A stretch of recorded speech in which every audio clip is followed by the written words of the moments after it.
So pardon me, I'm using the stool today. We'll see. Maybe I won't need it the whole time, but actions have consequences, right? So most of you know that I'm doing the Iron Viking training thing. And Fridays is leg days. And I find myself walking kind of like a horse in its first 30 seconds of being born. My legs are not fully functioning properly, and I'd hate to fall off the stage or crumple before you this morning. So, to make matters worse, actions have consequences. Yesterday was such a beautiful day that we took the kids and went cross-country skiing along the river here.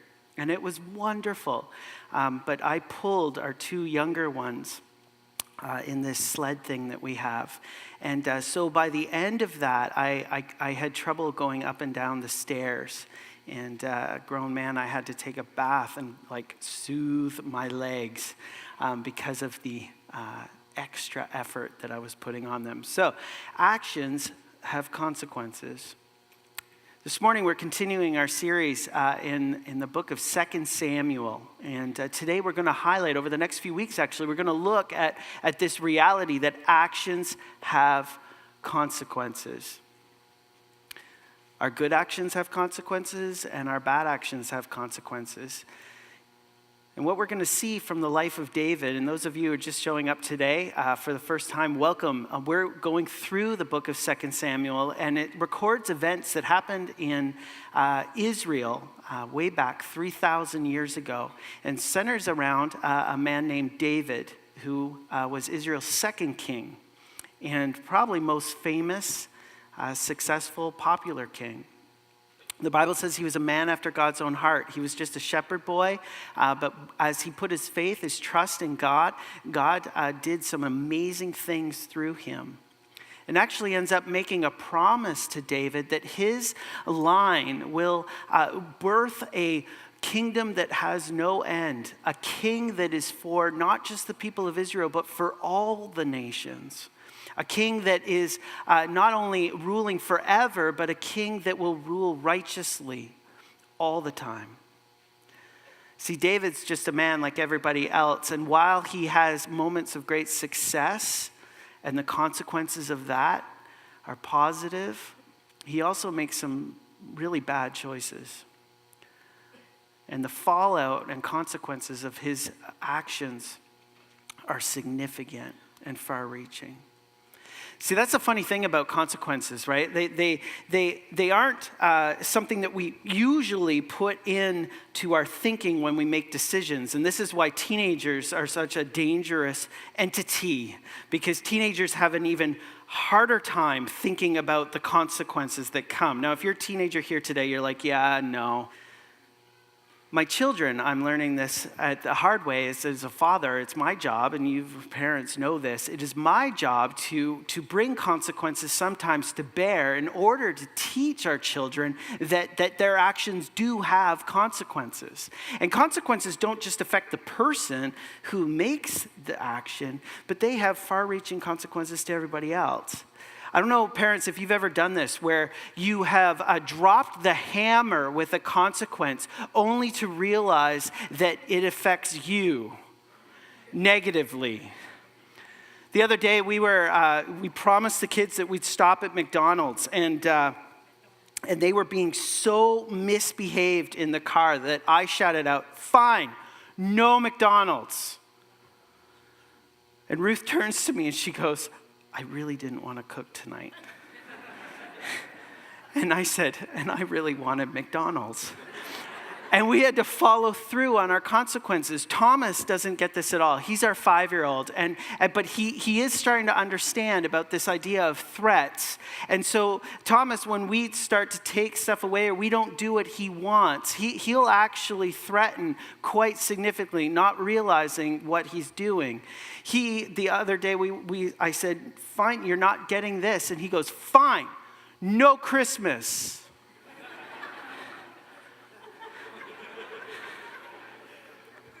And I think by the time bedtime came around, he had realized what he had done. And so we're doing bedtime prayers, and he's like, "Dear Jesus, Can we have Christmas?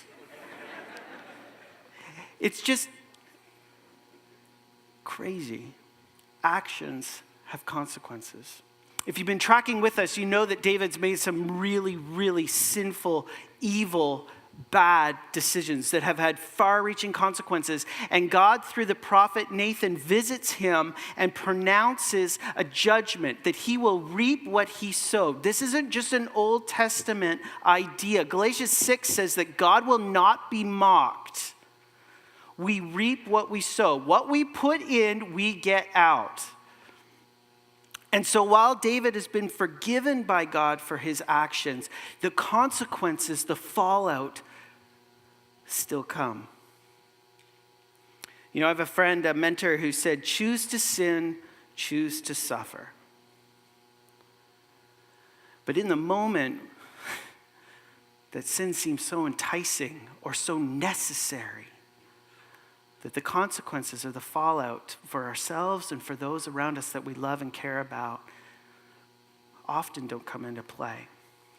And the text is the refrain that couches the whole thing that we're going to look at over the next few weeks with Pastor Tim and I. You will see that this word of the Lord, not just his promises of blessing, but his promises of judgment. What God says, his word will not return void. What he says comes to pass. And so this text, 2 Samuel, just to bring your memory back, this is what Nathan says to David, or God says through Nathan to David. He says, why have you despised the word of the Lord to do what is evil or harm in his sight? You have struck down Uriah the Hittite with the sword and have taken his wife to be your wife and have killed him with the sword of the Ammonites.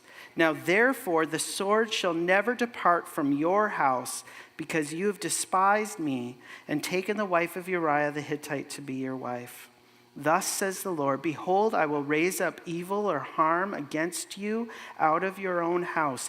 I will take your wives before your eyes and give them to your neighbor, and he shall lie with your wives in the sight of this sun. For what you did secretly, but I will do this thing before all Israel and before the sun. That's harsh. That's harsh. And that word evil, harm, you notice that David does evil and harm before the Lord. He murders people and commits adultery and takes a wife that isn't his to be his own. And God says, I'm going to revisit or bring to bear the consequences of your actions. You brought the sword to bear, and now the sword is going to come to your house. And what we see in the following chapters is this coming to fruition. Actions have consequences. Choose to sin, choose to suffer. You remember from last week, Absalom, David's son, his third-born son, takes revenge on his brother, fights for his sister's honor. His full sister is raped by his oldest brother, who is a half-brother to Tamar. It's disgusting and evil and sick. And Absalom kills his brother, and then he flees and runs. And we finished last week with David's heart mourning and longing to go out to his son. And David is stuck between not wanting to mete out justice, but also torn because of his love for his sons and for his daughter. And so we're going to pick it up there. Let me pray, and then we're going to unpack it together. Actions have consequences, but there's hope in all of this story. As I said, David's line, his kingly line, there's a blessing that comes from his first consequences of choosing to follow the Lord. And we'll see that this morning as it applies to us. Let me pray. Father, thank you for this morning. Thank you that we made it here safely. And as we begin March break, Lord, we'll get extra time with our kids and maybe a little bit of rest. We thank you for the different seasons. Yesterday was a beautiful day, and then now today is not. But we're glad to be here. Thank you that you are sovereign. And Lord, while our actions have consequences, Lord, you are merciful and you are gracious. You work all things together for good, for the good of those who love you. And so this morning, Lord, as we look through your word, may we look through the cross, seeing that while our actions have consequences, they brought our sin to bear. You have borne our sin in Christ. And so we are blessed in a way and receive mercy in a way that we do not deserve. And yet, Lord, we still live in a fallen world. We still live with broken choices and wrong actions that affect others. And so this morning, Lord, maybe we capture your heart. May you turn us to the things of you. Apply your word to our lives this morning. In Jesus' name, amen. All right, so we're picking it up in chapter 14. And like I said, Absalom has fled, and he actually flees for 3 years, the text says. And he goes to his mother's father's house. Often in this culture, just like up until recently, royals would marry other royals, and that was the way to solidify kingdoms and make allegiances. And so in Geshur, David marries the daughter of one of the kings. And when Absalom flees, he goes to grandma and grandpa's house on his mother's side. And he stays there for 3 years. And during this time, David is immobilized. Look at 14 verse 1. It says, "Now Joab, the son of Zeruiah, knew that the king's heart went out to Absalom." As I mentioned, the end of chapter 13, it talks about David wanting to go out. He longed to go out to Absalom. And 14:1 picks that up. It was obvious to Joab. Joab was the general in the army, and David's army. He had fought with David, fought for David. He was David's nephew. Okay, so cousins with Absalom, and he sees this king who is immobilized, wants to do something, but can't.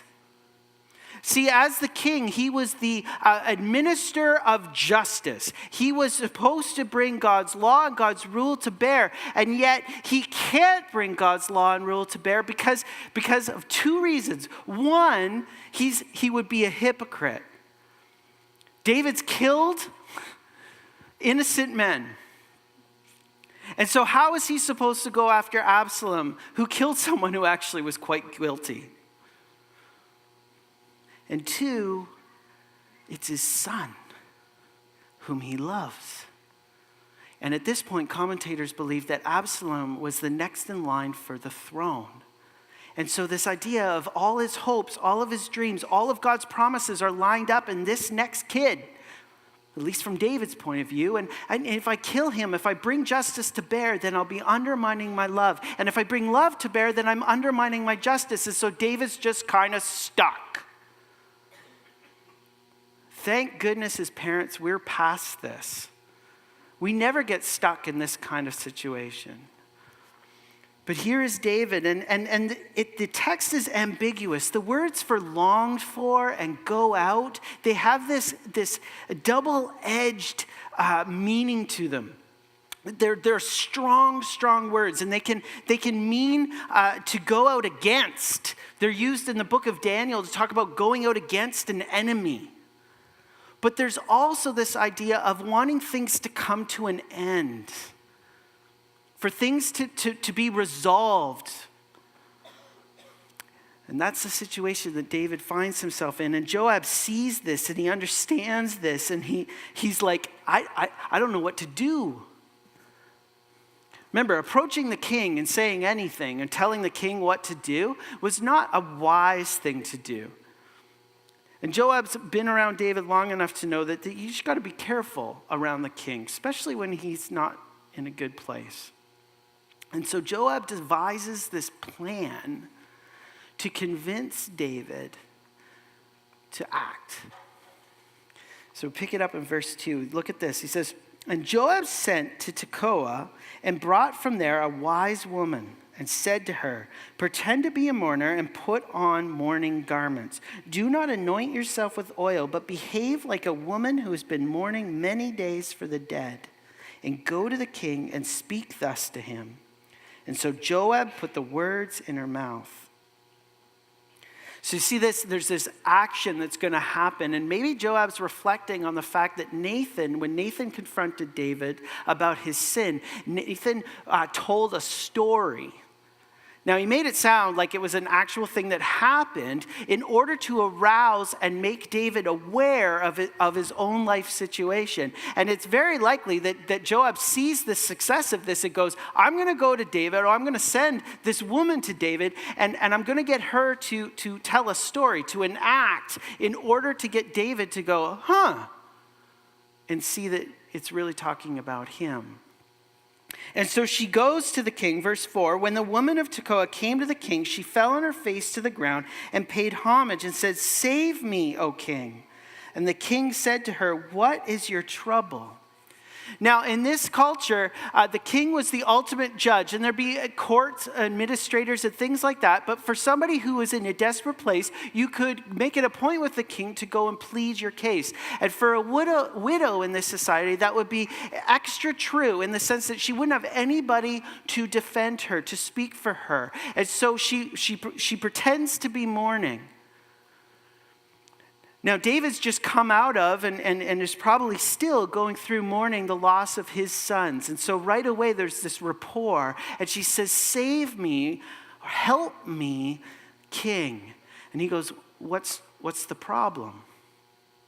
And she goes on to tell this story about how she has two sons. And one of the sons kills the other son. And now her whole family, she's only got one son left, she's a widow, and her whole family is crying for justice. And rightfully so. Numbers talks about how the death should be repaid with a death. And that's the law. And yet she says to David, he's all I've got. I love him. She even makes this reference to the fact that it's like she has just one tiny coal left in a fire. And if they quench that out, she's done.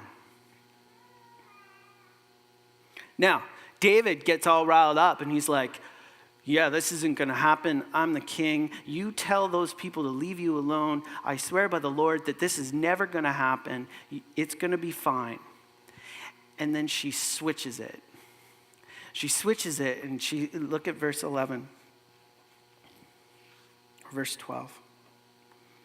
Then the woman said, "Please let your servant speak a word to my lord the king." So he says, "I'm going to take care of it, everything else." And she pushes it. Why? Because she wants to get what it is. Verse 13. This would be shocking, okay, for someone to speak to the king this way. And for the original audience reading this, they'd be like, "Oh, no, she didn't." Okay, that's what's going on here. Look at verse 13. And the woman said, "Why then have you planned such a thing against the people of God? For in giving this decision, the king convicts himself, inasmuch as the king does not bring his banished one home again." She's saying, look, you're going to fight for my son. You're going to bring justice, or you're going to bring love, and you're going to show mercy here and protect, because it's all we've got. And yet you're sinning against the people of Israel. Why? Because Absalom's heir apparent. And the whole nation's going, David's estranged from the one who's supposed to follow him. And so she calls him on it. Why are you so quick to do that, but you won't be quick to bring your son home? And then she makes this point. Look at verse 14. "We must all die. We are like water spilled on the ground, which cannot be gathered up again. But God will not take away life, and he devises means so that the banished one will not remain an outcast." See what she's saying here? She's going, we're all going to die. Whether it's by a judgment brought out or just because of life bringing its course, we're all going to die. We can't change that from happening. But God is the type of God who devises a way that those who are far off, those who are far away, can be brought home. He's saying, David, the God that you represent in bringing your judgment to bear is also a God of mercy. Many scholars think that she is referencing, or Joab through her is bringing allusions to two other brothers that one killed the other. Way back at the beginning of creation, the two firstborn, or two sons of Adam and Eve, Cain and Abel, Cain ends up killing Abel. And the text says that the blood of Abel cried out to the Lord, this innocent blood, and God needed to judge. But God spares Cain's life, puts a mark on him, and sends him away. Remember that. We all die, we all deserve to die, but God devises a plan to bring the runaway home. We'll come back to it.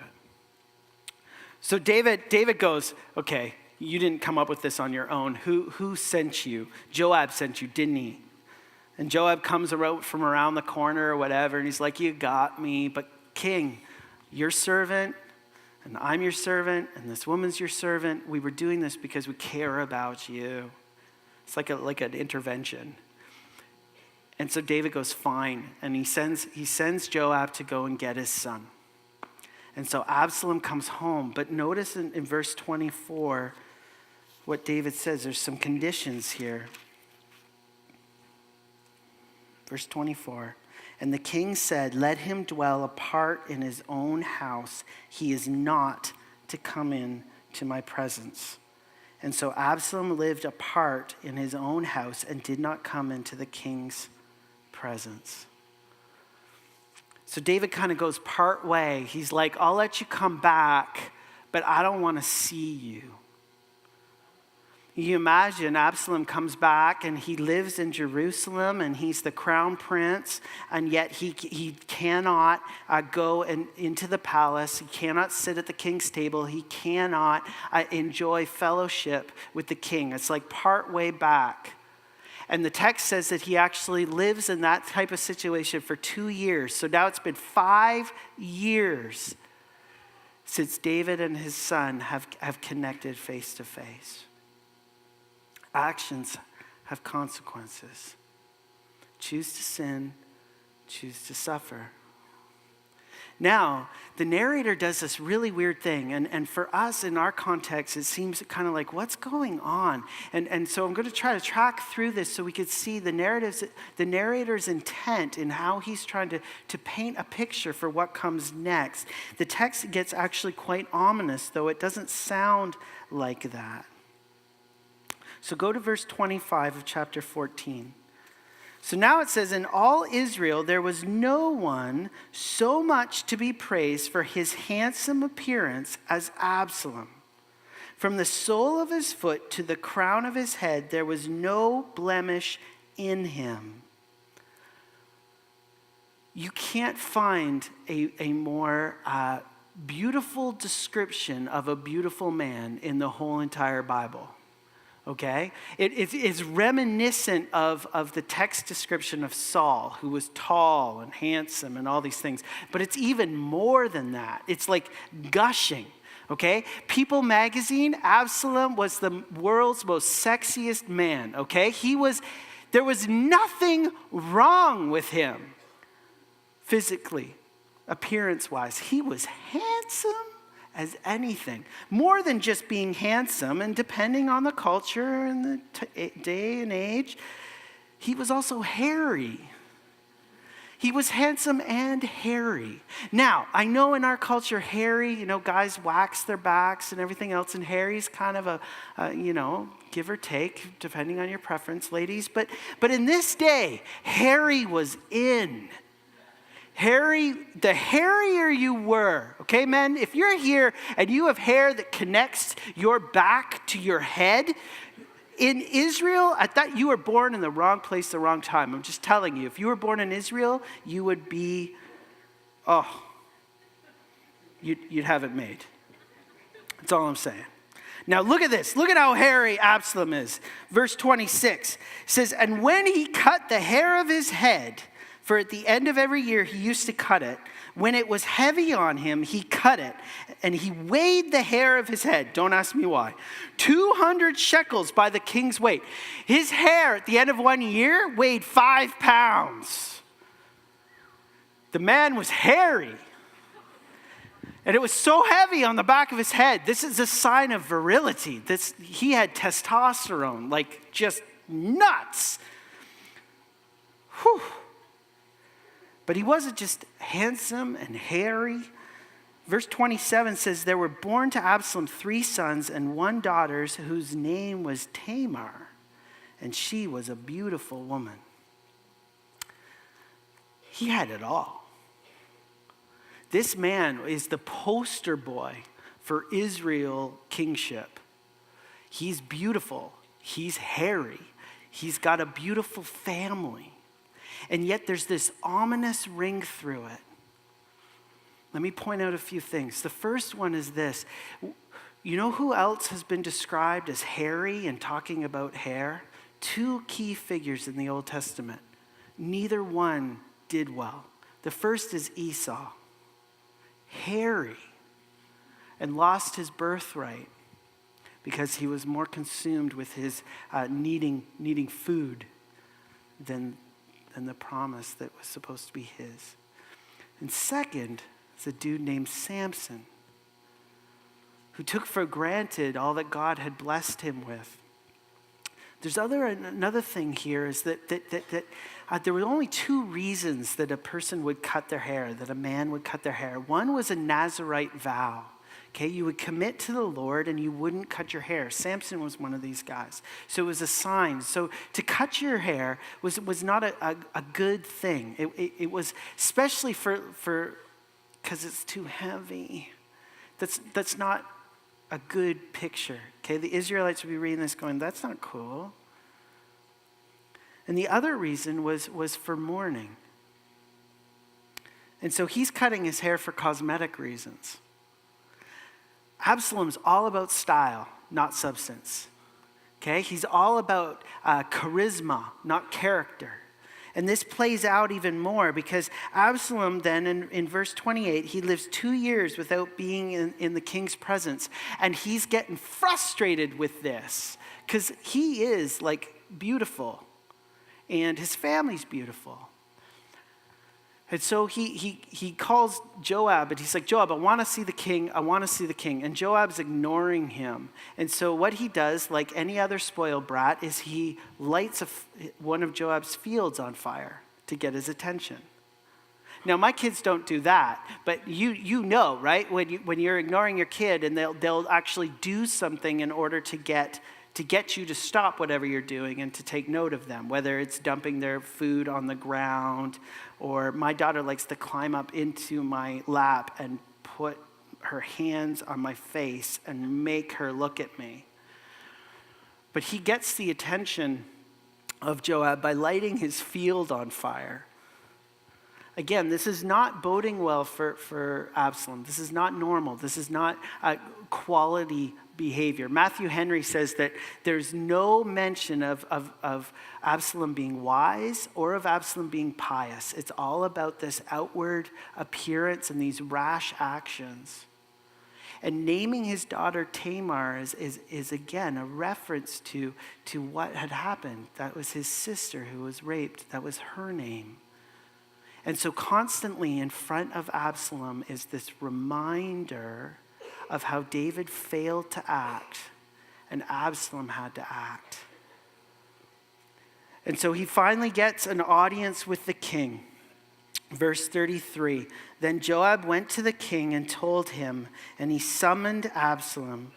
And so he came to the king and bowed himself on his face to the ground before the king, and the king kissed him. Do you see how many times the word in verse 33, the king, the king, the king?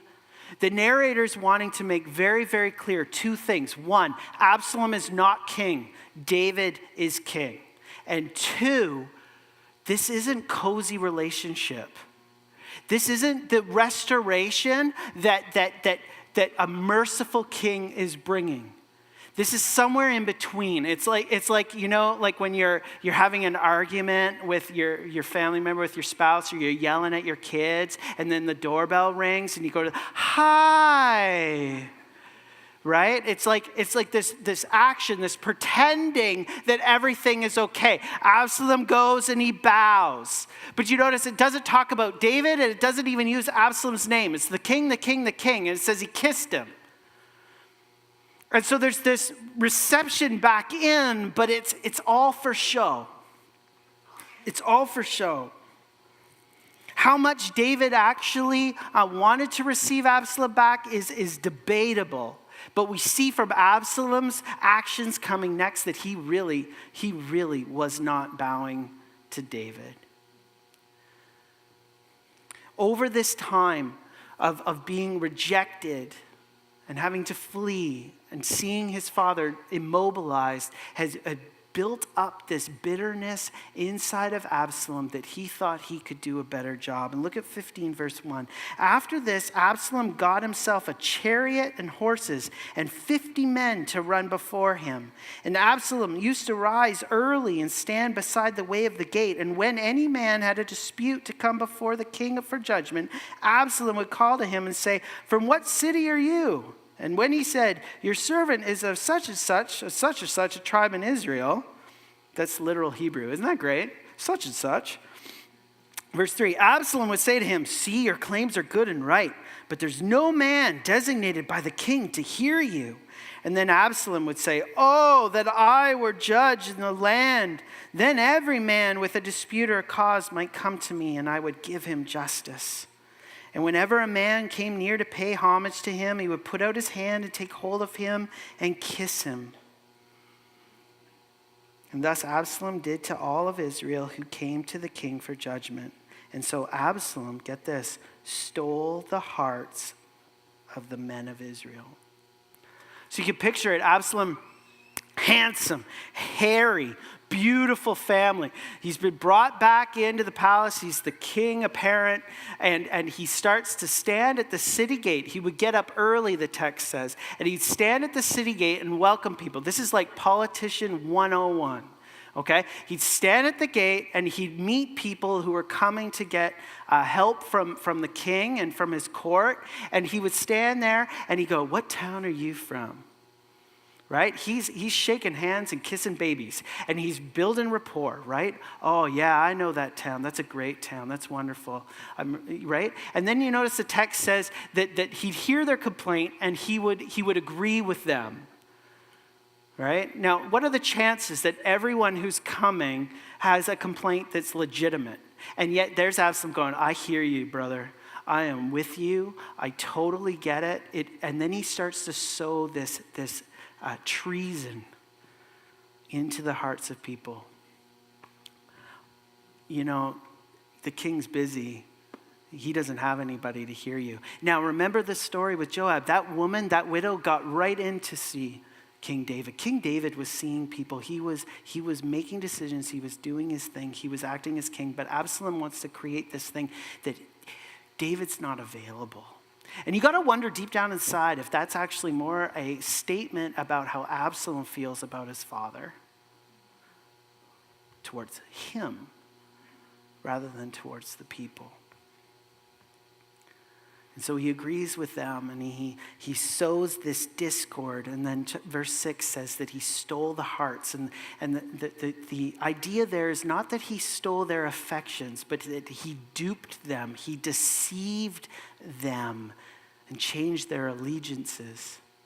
It's not a positive thing what's happening here. The text makes it very clear. This is he is pretending to be king before he's king. Oh, that I could be the king. I could be the judge in Israel. It would be so good. And so people fall into this deception. Now, it gets worse fast. Absalom asked David to go after 4 years of doing this. He asked David to go to Hebron. Hebron is where Absalom was born. Hebron, more importantly, is where David was anointed king.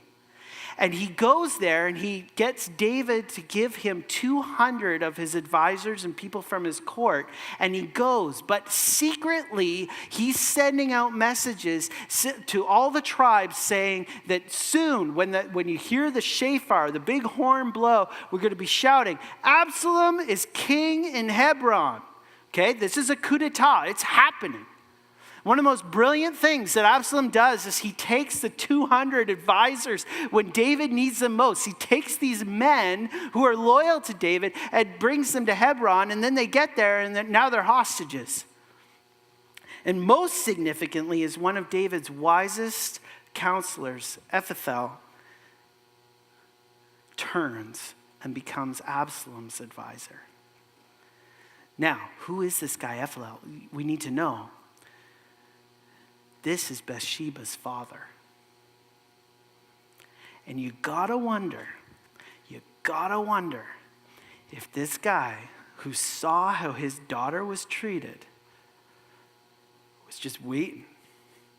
Actions have consequences.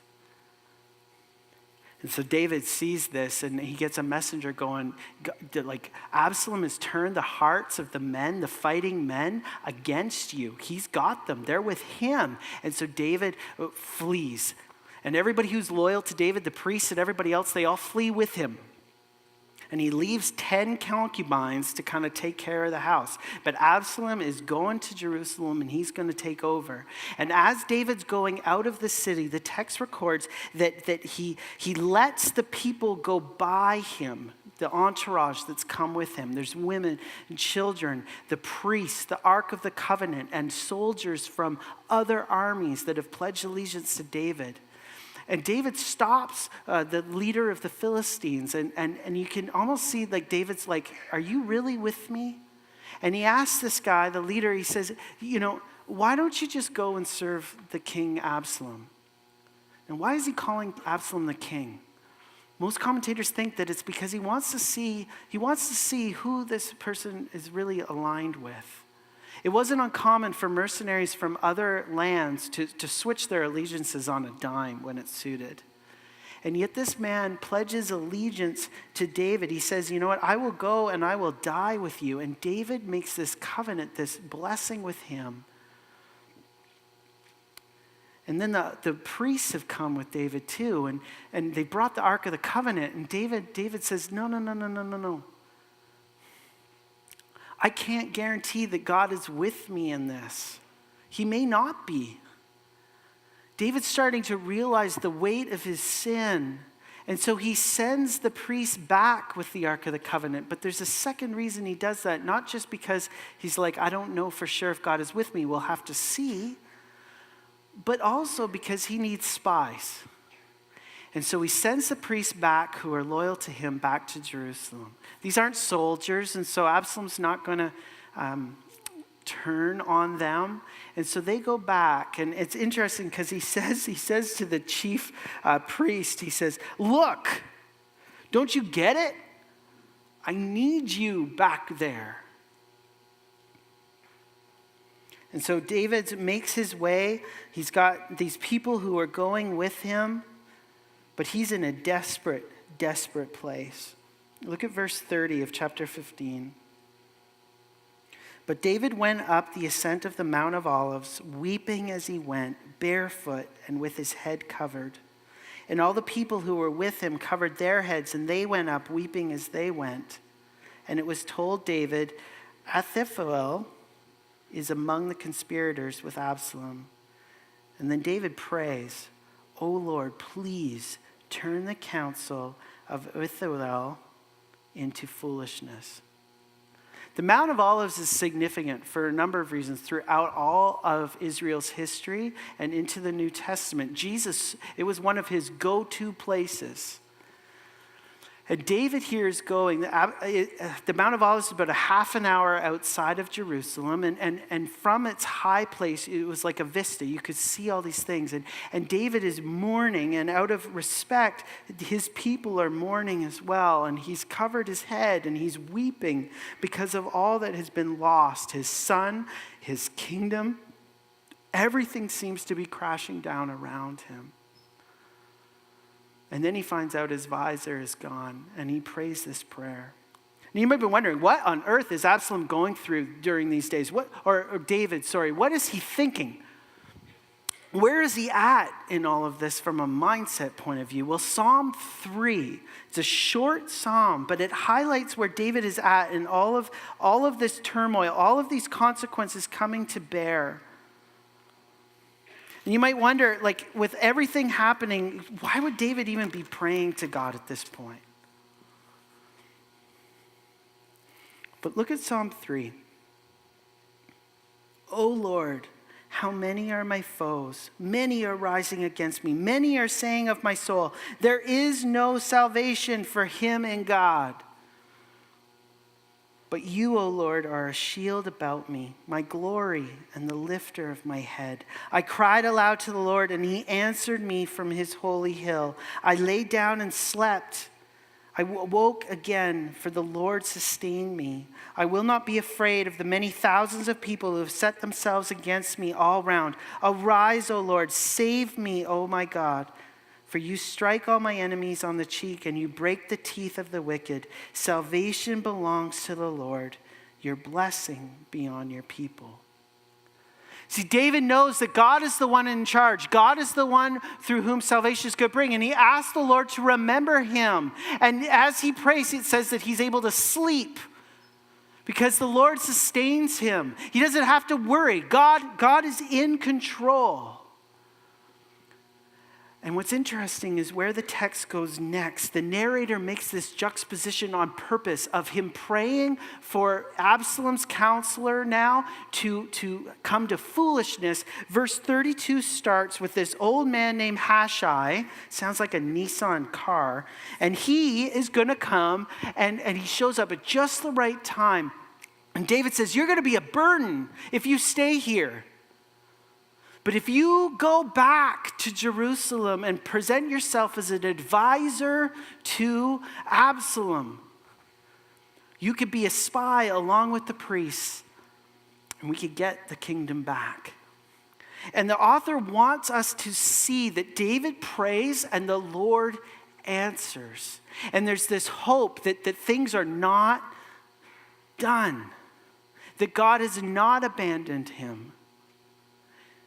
And it's interesting that the text then says at the end of chapter 15 that just as Hushai is entering the city of Jerusalem, so is Absalom. Now, David continues to flee with his men, and for sake of time, I'm just going to summarize chapter 16 to you. Some of the characters that we've seen before come back into play because King David's whole kingdom is coming unraveled.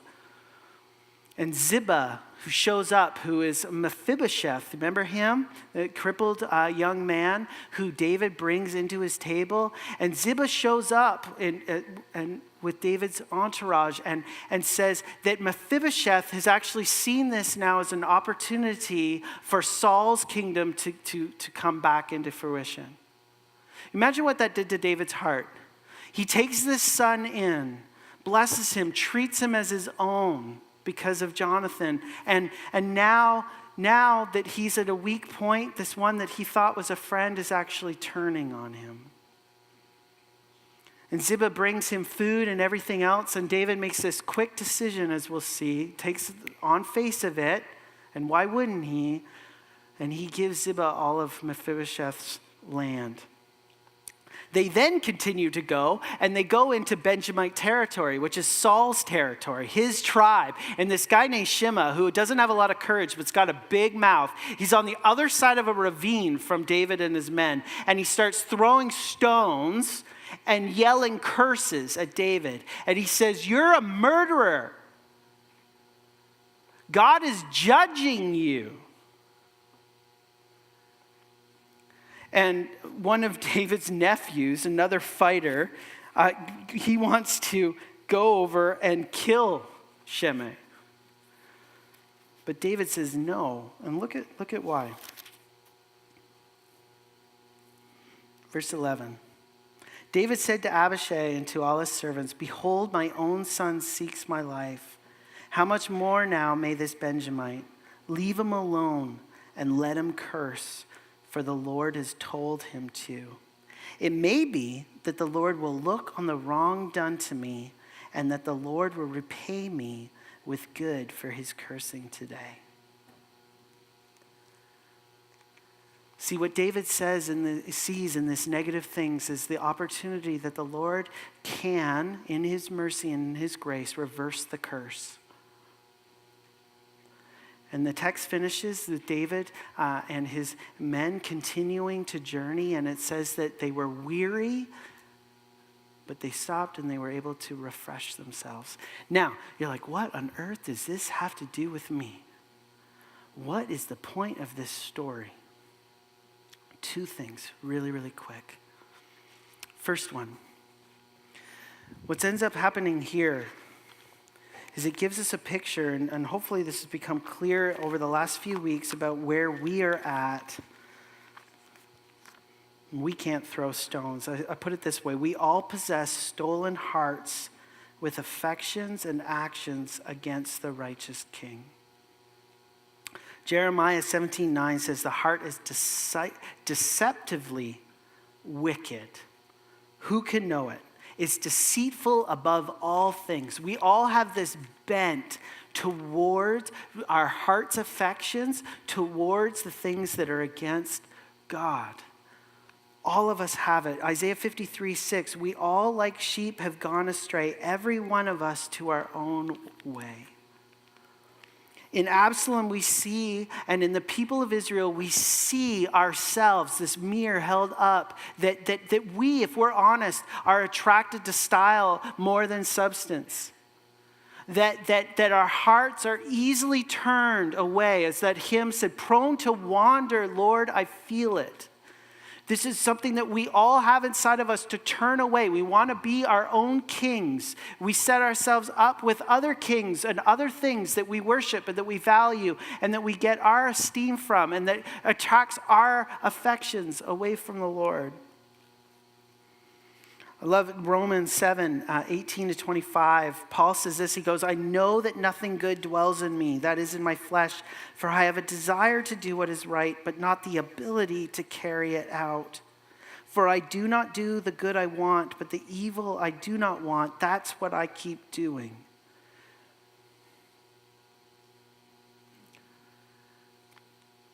The immobilization that David had, the fleeing that Absalom had, all of it points this picture to the brokenness of humanity and that we are stuck and our hearts and our affections go out in the wrong places. And even when we try to do what is right, like David, we go halfway.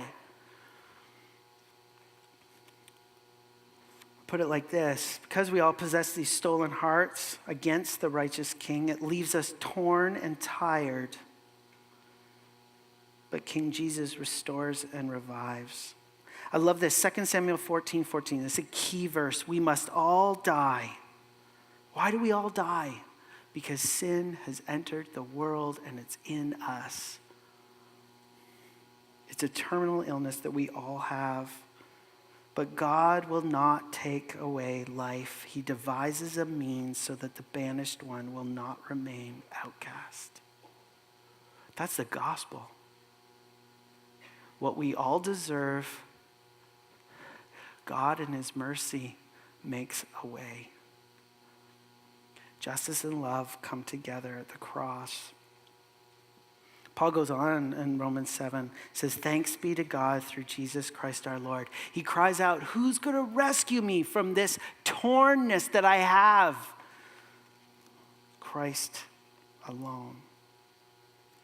I love this, Ephesians 2:1-6. And you were dead in your trespasses and sins in which you once walked, following the course of this world, following the prince of power of the air, the spirit that is now at work in the sons of disobedience, among whom we all once lived in the passions of our flesh, carrying out the desires of the body and the mind, or by nature children of wrath like the rest of mankind. I love this, biggest but in the Bible. But God, being rich in mercy, because of his great love with which he loved us, even when we were dead in our trespasses, made us alive together with Christ.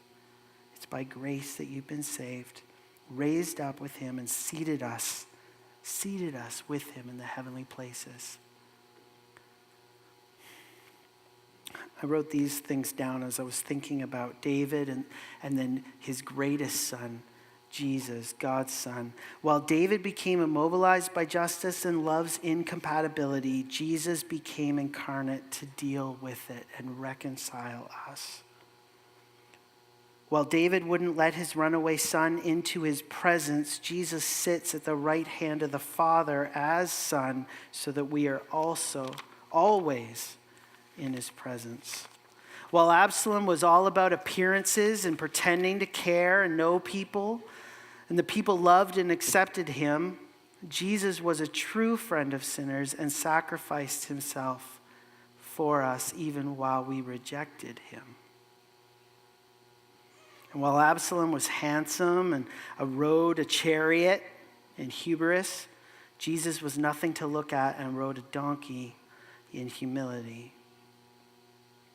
Just an aside, no king rode a chariot in Israel up until this point. The only people described as riding chariots were the enemies of God. And while David climbed the Mount of Olives and wept for himself, focusing on what he had lost, Jesus climbed the Mount of Olives and wept for us, focused on what he would give. Here's the second thing. So we all possess these stolen hearts against a righteous king, but we all position for stolen thrones with ambitions and allegiances against the rightful king.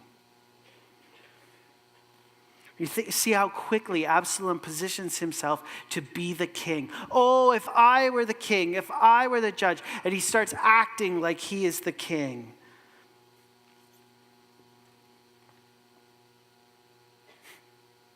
It goes right all the way back to the garden when the serpent promises Adam and Eve, you will be like God. So this leaves us as traitors and cursed. But King Jesus reconciles and redeems. Look at David's mindset. 2 Samuel 16, 11, 12. Let him curse, for the Lord has told him to. It may be that the Lord will look on the wrong done to me, and that the Lord will repay me with good for his cursing today. We've all cursed God. We've all cursed the rightful king. I wrote this down. While Absalom received a kiss that set him to make a seize for the throne, Jesus received a kiss that would send him to sacrifice on the cross.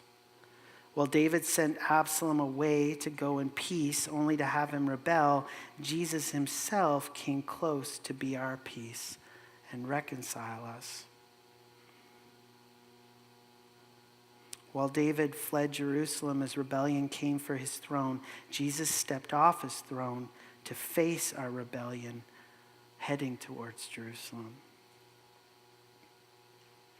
And while Ziba and Absalom showed disloyalty, and maybe Mephibosheth as well, abandoning their masters, Jesus is faithful even when we are not. 2 Timothy 2:13, if we are faithless, he remains faithful, for he cannot deny himself. And while Shimei cursed the king who deserved God's wrath for his sin, Jesus took God's wrath for our sin and became a curse for us. That reverse of a curse is huge. Isaiah 53, 4-5, talking about Christ. He says, surely he's borne our griefs and carried our sorrows, yet we esteemed him stricken and smitten by God and afflicted. But the reverse, he was pierced for our transgressions. He was crushed for our iniquities. Upon him was the chastisement that brought us peace, and with his wounds we are healed. And I love this. This is flat out. Galatians 3:13, Christ redeemed us from the curse of the law by becoming a curse for us. Actions have consequences. Choose to sin, choose to suffer. But we follow a righteous and rightful king who by grace and grace alone takes our actions, our consequences upon himself, and in return welcomes us into his presence. as sons and daughters. The band's going to come. We're going to sing one last song, and it's a new one. It's called Good Grace. It's just sweet to marvel again at the love of God and all that he's done for us in Christ. That he had taken what we deserve. When Shimei calls out at David and says, "You're a murderer." True. And yet David says, maybe God is going to repay me for good. He's going to reverse the curse. And that is a foreshadow, a picture of God devises a way to have his justice and his love met. And he does it by taking the curse upon himself so that he can reverse it and give blessing. And it's all because of his grace. Let's stand together and sing this last song.